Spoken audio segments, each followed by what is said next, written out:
नमस्कार, स्वागत है आपका। आप देख रहे हैं सी न्यूज भारत। मैं हूं आपके साथ इशिता। लखनऊ में समाजवादी पार्टी के मुख्यालय से आज निकली सियासत की एक और गूंज। अखिलेश यादव ने सरकार पर बोला तीखा हमला। कभी बहन जी के बयान पर सवाल उठाए तो कभी बीजेपी को कहा झूठी पार्टी। बरेली की घटना से लेकर कानपुर के अखिलेश दुबे मामले तक हर मुद्दे पर सपा प्रमुख ने योगी सरकार को कटघरे में खड़ा कर दिया। देखिए अखिलेश का एक के बाद एक सियासी बम से बंधी हुई दिखाई दे रही।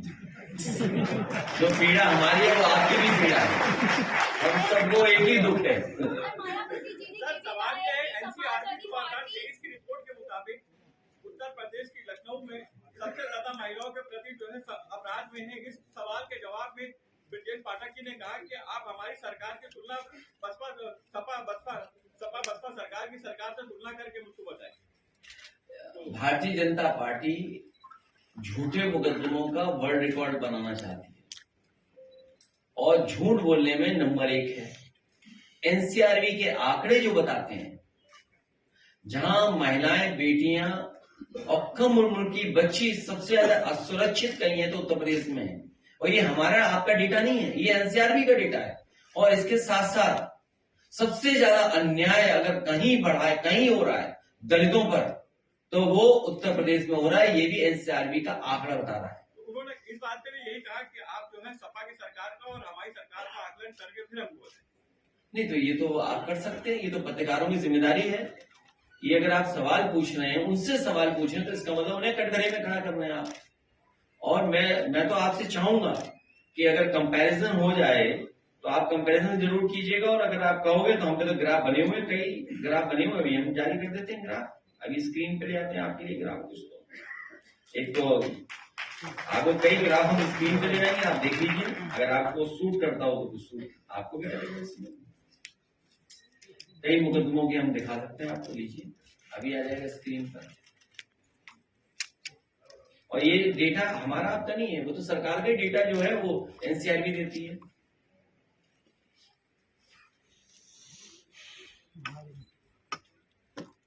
सर, स्थलों की बात हो रही, स्मारकों की बात हो रही, तो जनेश्वर मिश्रा पार्क का इस वक्त जो स्थिति है उस पर कुछ कहेंगे आप? उसमें यहाँ के सांसद जी और डिफेंस मिनिस्टर जी के अलावा जिन जिन के नाम लिखे सब हटा दिए जाए। सर, रायबरेली में सर हरिओम वाल्मीकि की भीड़ ने पीट कर हत्या कर दी सर। और ये पहली घटना उत्तर प्रदेश में नहीं है, बगल के जिले में आपको याद होगा एक पासी समाज के बेटे के साथ आप भी कई घटनाओं में गए हैं। क्या व्यवहार हुआ है, थानों में क्या व्यवहार हो रहा है और भेदभाव हो रहा है हर स्तर पे। इनके लोग अन्याय करते हैं, बच जाते हैं, निकल जाते हैं। और बगल के जिले में हमारा डेलीगेशन गया, ये जो वाल्मीकि बेटे के जो घटना हुई है वाल्मीकि और फतेहपुर का जो है, सबसे पहले समाजवादी मीडिया सेल ने इस बात को उठाया। हमारे लोग पहुंच गए और हमने उनसे कहा कि जरूर जाना इस परिवार से।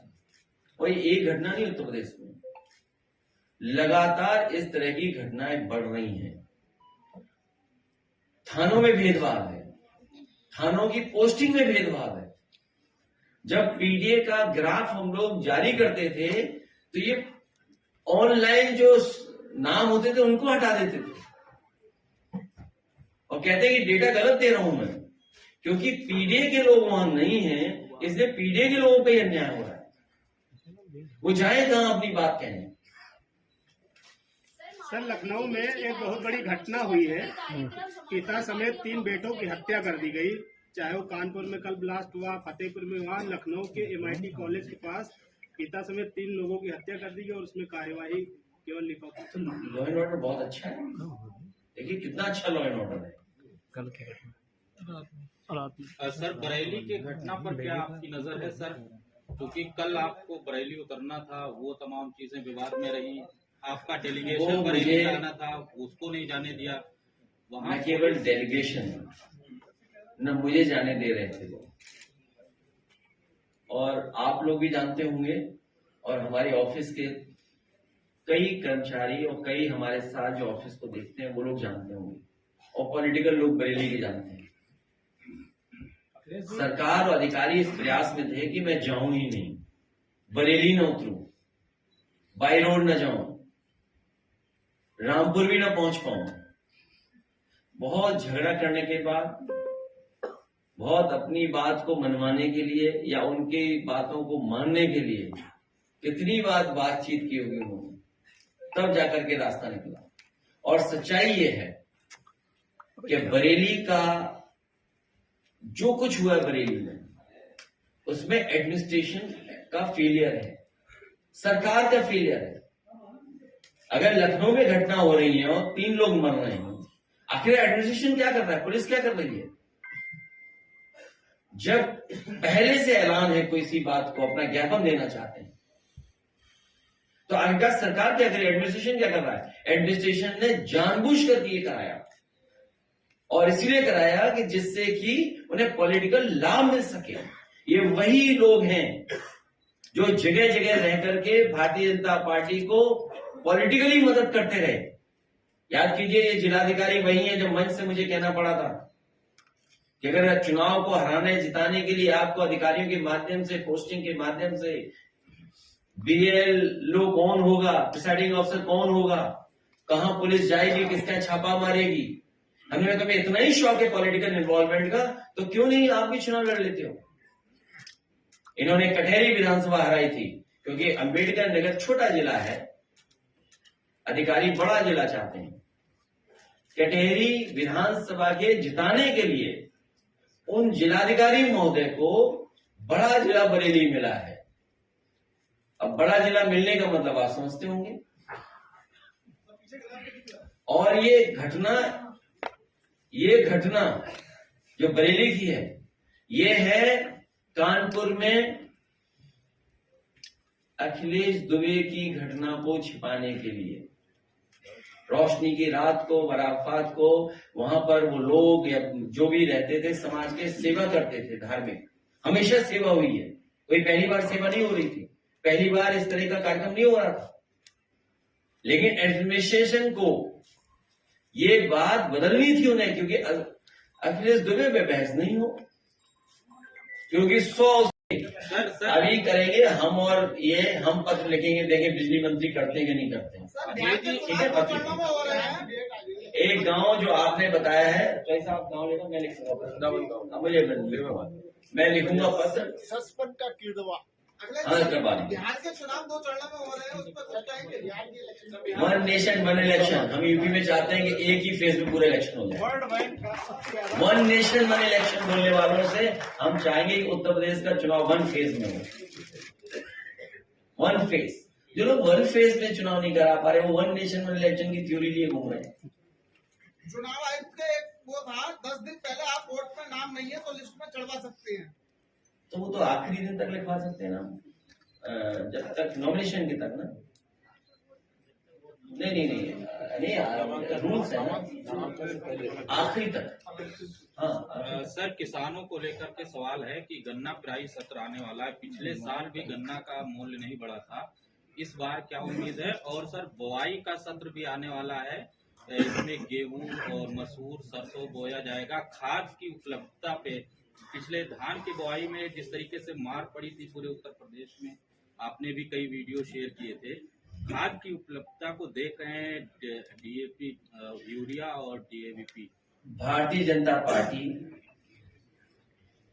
कहीं भी खाद उपलब्ध नहीं करा पाई, किसानों को कहीं भी खाद नहीं दे पाई, किसानों को अपमानित होना पड़ा, किसानों को रात भर लाइन में लगना पड़ा, बरसात में तकलीफ परेशानी के साथ परिवार की महिलाओं को लाइन में लगना पड़ा, कई जगह लोगों की जान चली गई, कई जगह लाठी खाई, कई जगह अधिकारियों ने अपमानित किया, और लाख समाजवादी पार्टी के कहने के बाद भी, जागरूक करने के बाद भी कहीं खाद उपलब्ध नहीं है।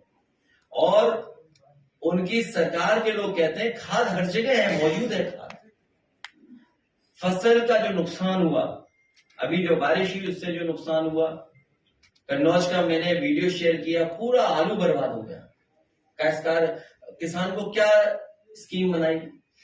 मुख्यमंत्री जी हेलीकॉप्टर से भेड़ियों को देखने जाते हैं, भेड़ियों को देखने के लिए हेलीकॉप्टर है, और हेलीकॉप्टर से मक्का भी देखने गए थे। बताओ, मक्का 1 किलो भी खरीदी हो सरकार ने। सर हेलीकॉप्टर से भुट्टे में मक्का कैसे दिख जाएगी? अरे मक्का खेत देखने गए थे, मक्का देखते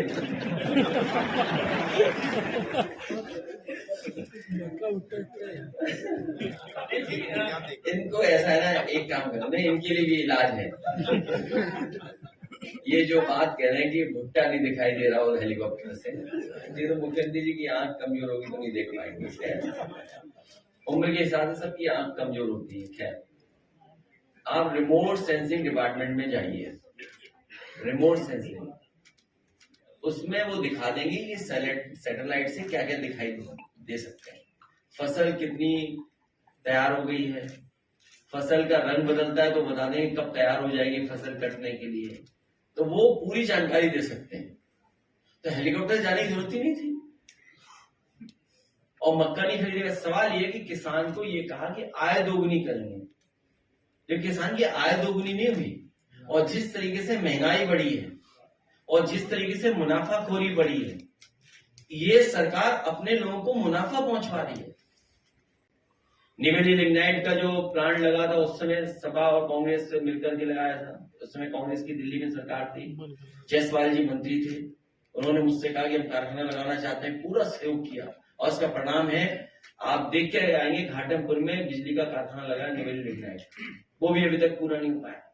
एटा में लगाया प्लांट, वो भी पूरा नहीं करा पाए ये लोग अभी तक। तो ये बिजली तो बना ही नहीं रहे, और जितनी बनानी चाहिए थी अगर बना देते तो सस्ती बिजली होती। आज सब स्टेशन नहीं बनाए, ट्रांसमिशन लाइन नहीं बचे, केवल पैसा कमाना इनको, बस प्राइवेटाइज इसलिए कर रहे हैं जिससे इन्हें ट्रांसफर पोस्टिंग में पैसा न लेना पड़े, कंपनी से सीधा ले लें पैसा, बस। ये भ्रष्टाचार के लिए हो रहा है सब। और हमारा साथी जो कह रहा है पुराना लखनऊ, ये लखनऊ शहर या हमारे उत्तर प्रदेश के बहुत सारे शहर हैं, उन शहरों को अच्छा बनाने के लिए इसीलिए हम लोगों ने जो मीटिंग की इधर, उसमें कहा कि लोकल मैनिफेस्टो होगा। एक स्टेट लेवल पर तो हम लोग अपनी बात रखेंगे इंफ्रास्ट्रक्चर की है और चीजों की, लेकिन लोकल मैनिफेस्टो भी बनाएंगे जिससे वहां का कारोबार बढ़ सके और वहां का शहर का इंफ्रास्ट्रक्चर अच्छा हो जाए। ये जो जगह का नाम ले रहे हैं, जो घंटाघर के आसपास का इलाका, और लखनऊ और भी अच्छा बन जाता। समाजवादियों की सरकार रहती तो रिवर फ्रंट में भी बहुत अच्छी चीजें हो रही होती, उसको भी अच्छा बनाते। और ये जो पुराना हेरिटेज एरिया हमारा डेवलपमेंट टूरिज्म के लिए, इसमें सुनने में आया कि 10 बजे के बाद तो बहुत भीड़ होती है। अब रेस्टोरेंट चालू हो गए हैं, लाइटें सर बंद कर दी जाती हैं। लाइटें तो इसलिए बंद कर दी कि समाजवादियों को काम न दिखाई दे। अखिलेश जी हर नेताजी की पुण्यतिथि है, कल नेताजी की पुण्यतिथि है, तो आप सफाई करेंगे? नहीं, मैं सेफे जाऊंगा, क्योंकि जो नेताजी का स्मारक बनवा रहे हैं हम लोग, इसमें बहुत सारे लोगों ने सहयोग किया है। आज भी एक साथी आए थे काशीपुर से, वो हमारा सहयोग करके गए, तो वो स्मारक हम लोग नेताजी का मेमोरियल और सोशलिस्ट म्यूजियम या मेमोरियल वहीं बनाने से, क्योंकि सैफई से उनको बहुत लगाव था नेताजी। सर, ओपी राजभर ने सामाजिक न्याय समिति का हवाला देते हुए पिछड़े वर्ग को मिलने वाले आरक्षण को वर्गीकरण में बांटने का एक प्रस्ताव। अरे यार, क्यों तुम उनका सवाल पूछते हो? उनसे कहो इस्तीफा दो, सब विधायक यहाँ ले आओ, अपने आप हो जाएगा सब कुछ। क्यों दिमाग लगाना उसमें? क्यों दिमाग लगाना? उनसे कहिए कि खुद सत्ता के बजाय सर आपसे सवाल, वो मैंने सॉल्यूशन दिया ना, उनसे आप कहना कि आप अपने सब साथियों को पकड़िए और एक दूसरे साथी को और लीजिए, सब सरकार से हटिए। आज कह रहे हैं सरकार से हट रहे हैं, कल कुछ सॉल्यूशन निकल आएगा। बाद में फिर दगा दे जाएंगे। बढ़ा दिया सर आपने, मध्य प्रदेश के मुख्यमंत्री बढ़ा दिया सर आपने, सम्राट बने थे, उन्होंने अभी 27% पिछड़ों को आरक्षण देने की बात की। उसके तुरंत बाद उनको रामद्रोही, राष्ट्रद्रोही, हिंदू विरोधी, मतलब उन्हीं के लोग जो भाजपा के फैंस थे, वो भी पार्टी छोड़ के समाजवादी पार्टी में आ जाए। ठीक है सर, थैंक यू। परिसर में एक बुलडोजर चला है, 2 बुलडोजर चले हैं और लगभग बताया जा रहा है 1.5 एकड़ से ज्यादा जमीन पर वो बुलडोजर चला है। क्या उन गरीबों को, जो गरीब वहां रह रहे थे, क्या उनको आसियाना का कोई प्रावधान नहीं है क्या उनके हित में? चीफ जस्टिस ऑफ इंडिया, उन्होंने बुलडोजर के खिलाफ बोला दूसरे देश में जाकर। सुनने में आया कि वो संगी साथी बीजेपी का साथी है जिसने जूता फेंका। बुलडोजर संस्कृति के खिलाफ है हम लोग, और गरीब के ऊपर बुलडोजर है उसके पूरा खिलाफ है। आखिर बसने किसने दिया, रहने किसने दिया? आप उनको हाउसिंग नहीं दे रहे, उनको नौकरी नहीं दे रहे, उनको जॉब नहीं करने दे रहे। देखिए, उस समय की परिस्थितियां हो सकता है कुछ नहीं हो। आज की परिस्थितियां पीडीए समाज माननीय अखिलेश यादव जी के साथ है। बहन जी अपनी खींच निकाल रही हैं, और अभी भी हम लोग अंदर बैठे थे तो हमारे नेता माननीय अखिलेश यादव जी ने कहा है कि काशीराम साहब के नाम पे एक भव्य मूर्ति हम यहाँ रिवर फ्रंट पे लगाएंगे और 500 मीटर से बड़े एरिया में उनका पार्क बनाया जाएगा। कहते हैं कि मायावती कहती है कि सपा केवल बेवकूफ बनाती है, हमारी वोट लेती है और हम उससे कोई फायदा नहीं, केवल छलावा करती है, पीडीए के केवल नाम पे केवल वो मूर्ख बनाती है। देखिए, आज जब सभी पार्टियां, इंडिया गठबंधन की सभी पार्टियां जब संविधान बचाने की लड़ाई लड़ रही थी, आरक्षण बचाने की लड़ाई लड़ रही है, लोगों को बेरोजगार हो रहे उनको रोजगार दिलाने की लड़ाई लड़ रही है, तो बसपा कहीं सड़कों पे दिखाई नहीं देती। बसपा पूरी तरीके से साइलेंट मोड में जा चुकी है। यहाँ की जनता जान चुकी है कि ये साइलेंट मोड पे, अगर लोगों का कोई भला कोई कर सकता है, संविधान बचा सकता है तो समाजवादी पार्टी है। समाजवादी पार्टी के अलावा कोई विकल्प नहीं है, और आने वाले दिनों में 2027 में समाजवादी 300 से अधिक सीटें लेकर सरकार बनाने का काम करेगी। ये सब लोग, आम जनता, पूरा पीडीए समाज जान रहा है कि मायावती जी हमारी जो कभी दलितों की हितैषी कही जाती थी, आज वो पूरी तरीके से बीजेपी के समर्थन में जा चुकी है। इसलिए क्योंकि उनकी साठगांठ है, आज उन्होंने मंच के माध्यम से भी खोल दिया कि हम लोग जो है संविधान बचाने वालों के साथ नहीं, जो संविधान नष्ट कर रहा है, इसलिए उन्होंने उनकी तारीफ की है और समाजवादी पार्टी के लिए गलत शब्दों का इस्तेमाल किया। कई लोग कहते थे बुआ और बबुआ का गठजोड़ है, बुआ बबुआ का साथ है, बुआ बबुआ साथ काम करते हैं। आज भाजपा के पक्ष में बोलती है और सपा के विपरीत बोलती है। देखिए, बहन जी को दो चीजें बचानी है, पब्लिक से उनका कोई लेना देना नहीं है, उनको पीडीए समाज से उनका कोई लेना नहीं है, दलित पिछड़ों से इस समय कोई लेना देना नहीं है। वो केवल और केवल जो है बहन जी अपनी दौलत को सुरक्षित रखना चाहती है, इसीलिए वो भाजपा के साथ उनके इशारों पर काम कर रही है। लखनऊ से सी न्यूज संवाददाता प्रियांशु पांडे की रिपोर्ट। इस खास रिपोर्ट में फिलहाल के लिए इतना ही। देश और दुनिया की तमाम बड़ी जानकारियों के लिए देखते रहिए सी न्यूज भारत।